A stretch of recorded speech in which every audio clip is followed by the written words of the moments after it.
I will say that it's a good thing someone was looking out for me yesterday, because I have this catering opportunity, early morning catering opportunity. It's almost 7 o'clock. I need to be there in about 25 minutes, and I should be there in about 25 minutes, almost to the minute. And what it amounts to is that I need to make $125 this weekend. This catering opportunity is paying $65.63.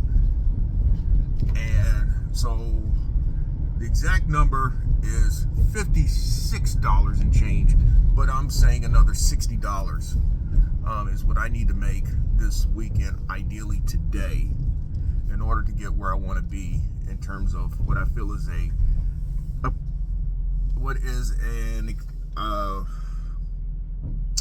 what is a round number for earnings this week. As you've noticed throughout the year, I've not talked about how much I've earned in a week or in a month, at least so far in 2025. And I've made fewer references to dollars earned on certain opportunities.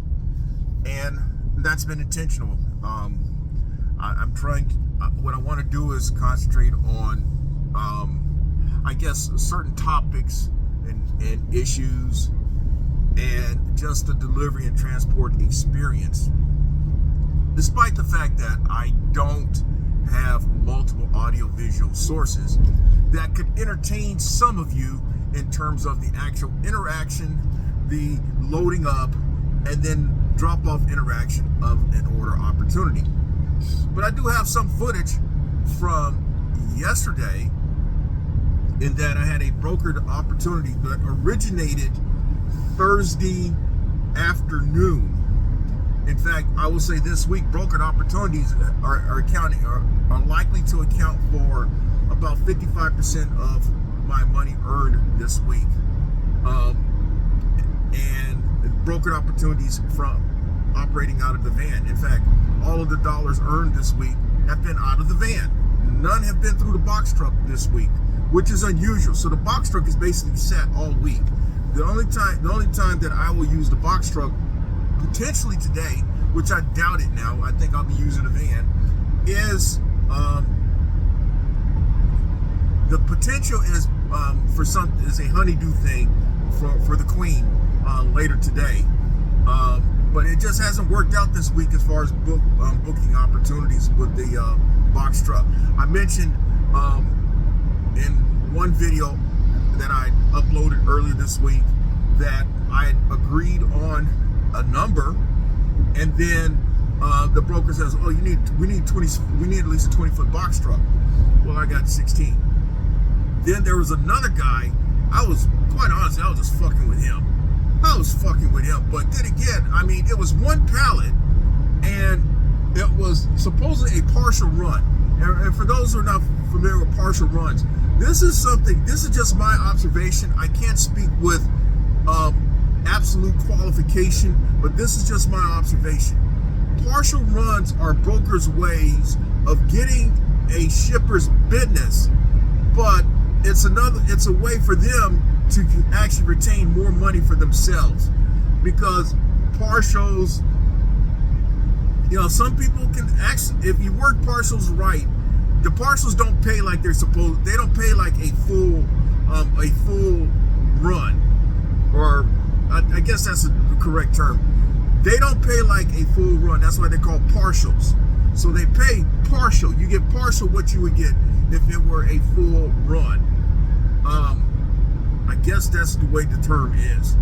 And so this was a partial from Greenville, South Carolina. It was an airport run to New Jersey, where you need to have your TWIC and TSA 9 certification.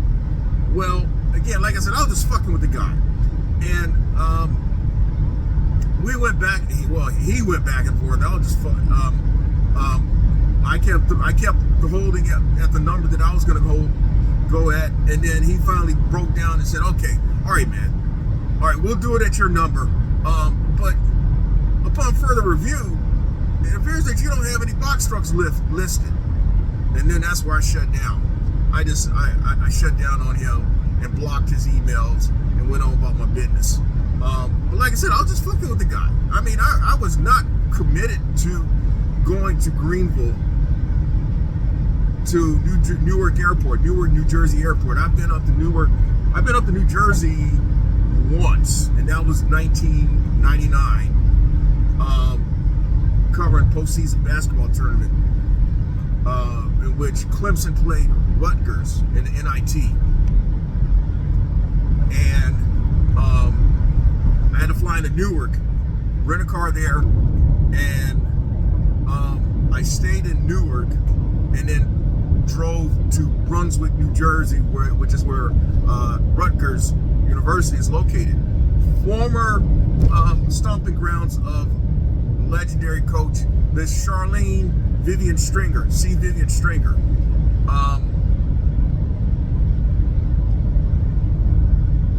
Anyway, that's enough of that. So I missed that opportunity. I'm not losing any sleep, okay? But then yesterday, I had the run. Well, the run that I mentioned for Thursday, I was actually at a catering opportunity Thursday morning. It was an early catering opportunity, and I was at the drop-off location when I noticed this run. It was a run that I'm more than familiar with. A Charleston to Atlanta run, and I put in a bid for it. And unlike most places, although I do believe that they responded by email, the broker himself called me and asked me if I would be interested in doing other runs. Should they have some come up? And I'm like, yeah, I do this lane a lot. So to answer your question, yes, I would be interested. And there was no go. In fact, he added another $50 to the run because it was not something that would be dropped off until early morning yesterday. In fact, the drop-off time was scheduled for 8 o'clock. And the reason why there was a delay was that they did not get the paperwork, the airway bill documents, until like 3 o'clock in the afternoon, which would have been way too late. So I understood that, and I was okay with holding it overnight for the money that I was being paid. It was actually more than the previous Atlanta run that I'd done for another broker. So that worked out all right. And again, at least capping off this week, summarizing this week, the other brokered opportunity was featured in this Gig User segment, in which it was a Charleston to Charlotte run. So there's a couple of runs that I do, these airport runs, in my radius of operation, and that's at least so far since like the second half of 2024 through 2025. It's been Charleston to Atlanta, Charleston to Charlotte.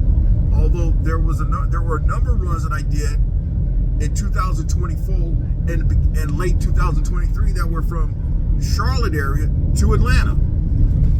And the Charlotte to Atlanta run is slightly shorter. If I use the originating spot of Charlotte to Atlanta, that's like between 200, depending on where I'm picking up from, between 240 and 250 miles. Depending on how okay, I'm going it right. And depending on how I set up the miles with Charleston to Atlanta, it's going to be either 200 and anywhere between 225 to 235 miles and upwards to 275, 280 miles. Now, the longer run is if I go directly from Charleston area to Atlanta. The shorter number is if I have to come back through and stop at the Geezer compound. And then I count those miles because I've already factored in the dead miles from Charleston back to Columbia for other reasons. So anyway, what I'm going to do is pick up this conversation from the pickup location.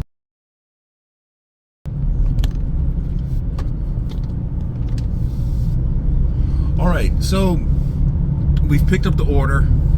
As you see on the inset, what you saw, the first clip is the first roll is the actual order itself. It's about $565, a rounded number to use. And then you see on the second clip, what I did was, I thought about just taking it as it was, leaving the bags out exposed as they were, but I decided no, for the sake of professionalism and for the sake of this video, I would put them in the bags and call it as such. But I'm coming up on this intersection because I want to show you the place from that Thursday morning video, which is this Krispy Kreme. This particular Krispy Kreme in the Columbia, South Carolina metropolitan area is like the hub, and they make most of the donuts that go out in this area, in this market. They make most of the donuts either in the fast convenience store, gas stations, or for other locations. Although many of the locations are capable of making certain donuts within the store, they're the place that makes the majority of them. They're the hub for the market. But I wanted to highlight the fact that this particular location, they had their shit together, and that's always a welcome thing, because the lady, I had asked her, she told me there were 3 people who were there that morning. 3 people put together that order, in spite of, you know, maybe having some people coming in early morning at that location. That goes to show when you got certain employees who got their shit together. And that's a hard combination to put together in a restaurant. I mean, in this day and age, finding someone who's vertical is an accomplishment in itself, because you do have folk who just occupy space and time, and them putting it together, having it ready when you're there, that's very much appreciative. I have been in many catering situations. I've been in many catering pickup situations in which I've had to wait in upwards of an hour for things because that place just didn't have their shit together for whatever reason. It could have been that they were short-staffed. It could have been that they had the staff, but they just, whatever, man. I've seen at the drop-off location, the people who ordered the stuff, they're bent out of shape because they're planning for these things and the food isn't ready. They're calling the restaurant asking what's going on, and it's not the driver. It's not the driver's fault. I'm preaching to the choir on this one. But if you are an actual customer, you're a non-driver, non-delivery driver, non-gig economy driver, it's not the driver's fault. 95% of the time, it's not the driver's fault. The driver is there waiting for the order because the restaurant, for whatever reason, doesn't have the order ready. One thing about delivery and transport is that, depending on what you're delivering, you don't have any choice as to whether you want to deliver to that customer or not. I've delivered to this place on multiple occasions, but yet this is a place that you will not catch me hanging out at. This is a place that pretty much none of the people in that building will be people that I would have any casual conversation with. It's the type of place that I'm in and out as fast as I could. And sometimes that's what you have to do. Some say that hey, look, if the money's right, they haul shit. Well, I don't know if I would do that. I'm not gonna say I wouldn't, but I'm gonna say I don't know.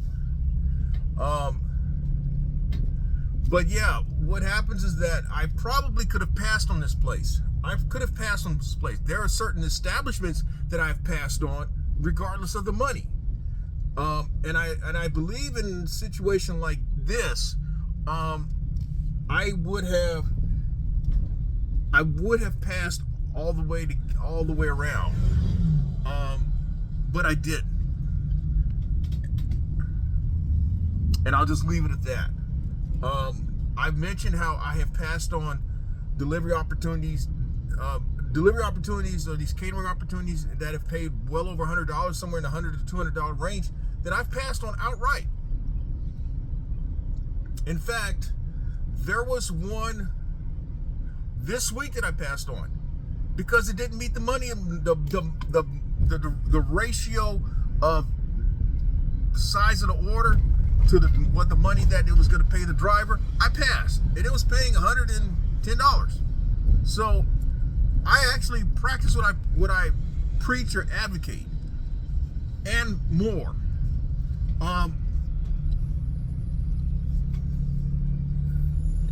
Again, that's a place that I'm not going to make mention of the place. I'm not going to make mention of the type of people or anything, but it's a place that I've been more than familiar with for nearly 25 years.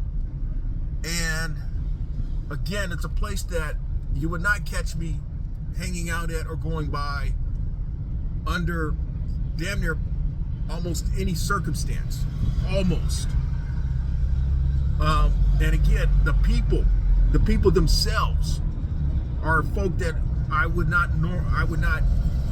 you would not catch me having even casual conversations with.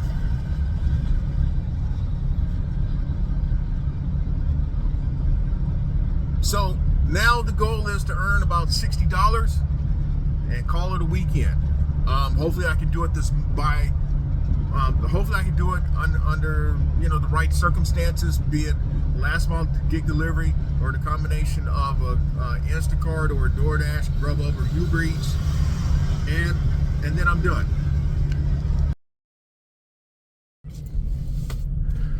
So I'm leaving the parking lot area of this Instacart office, and this is a part of town that I normally don't work.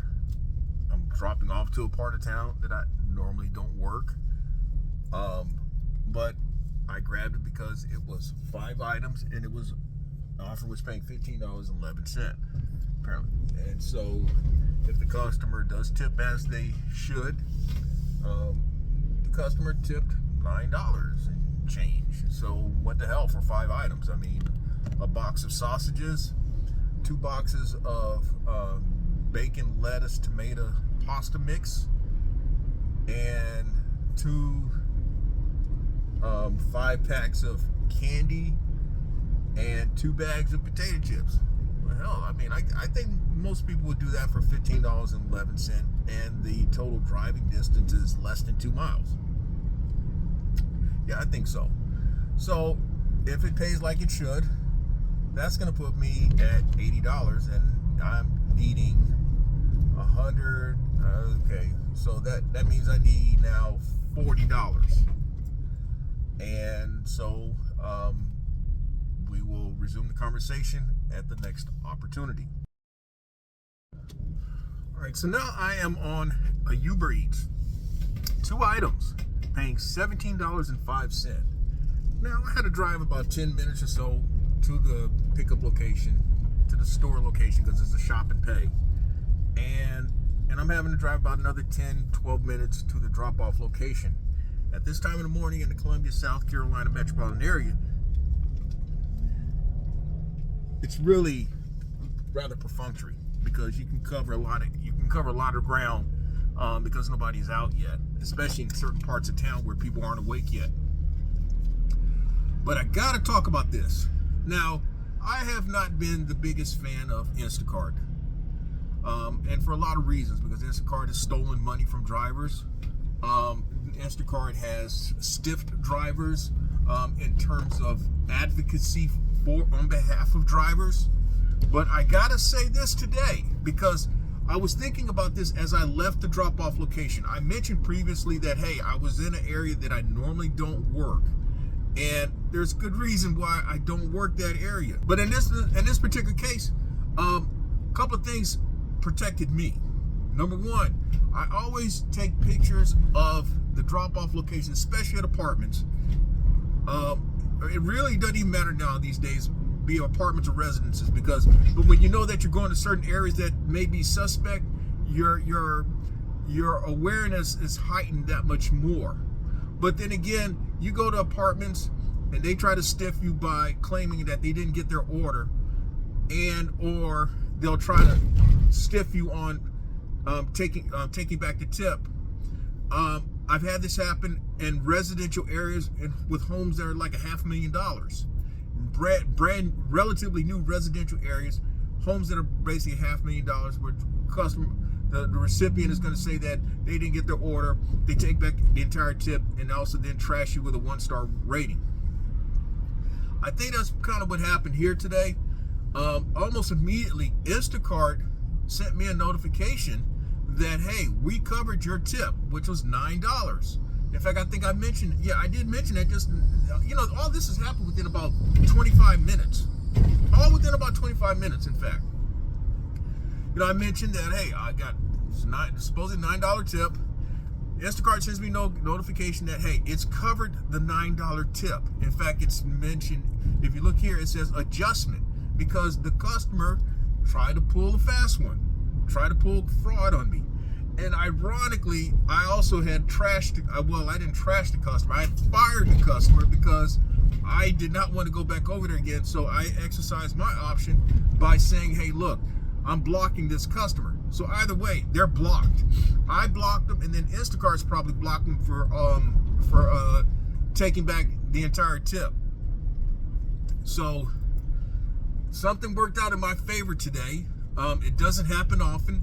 It'll be interesting to see whether Instacart did not allow for probably a 1-star rating to occur, which they should not. Although I've not seen or heard anything, maybe because I've not been doing a lot of Instacarts, but it should be that if they try to trash me with that rating will have been deleted, and it should not affect my rating, which, by the way, should be a 4.91. If they trash me, it probably go down to, and Instacart allows for it, it'll probably go down to 4.86. But it's things like this that have kind of, in many ways, caused me to work my way away, to be less dependent on, to migrate to other forms of delivery, gig delivery, gig app delivery, or just go straight to the gig delivery and transport realm with the last mile gig delivery apps and or brokered load opportunities, expedited opportunities, low board based opportunities, or cash game. So we've picked up the items for this Uber Eats Shop and Pay. Initially it was 3 items, but this customer added two more classes of items. And personally, I don't like it when they add stuff because it just portends to potential fraudulence on their part. They like to use that as a means of justifying why somehow it becomes convoluted, in that they will take back all or part of the tip, trash the driver, shit like that. Well, as it turns out, just as I'm about to approach the van from having completed this shop and pay, and basically this is it for me now. I've reached my number of earning at least $125 a day with this Uber Eats Shop and Pay. $33.07 was the offer. I'm going to venture to say that most of it was by Uber Eats, and maybe because it's always an incentive to get people to do shop and pays, because a lot of folk do not have a preference for them. I don't mind, especially if the money's right. But I'm going back to this Instacart customer from an hour ago. This motherfucker's notorious. That's the best way I can describe it. This motherfucker's notorious. In fact, Instacart just sent me a notification as I reached the van that I was actually trashed in the rating.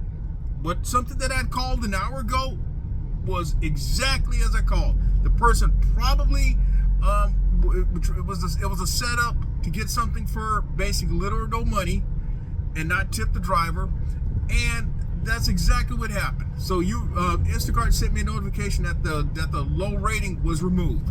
Now, so then it sounds as if my 4.91 rating on the app has been preserved, and that 1-star rating has been removed.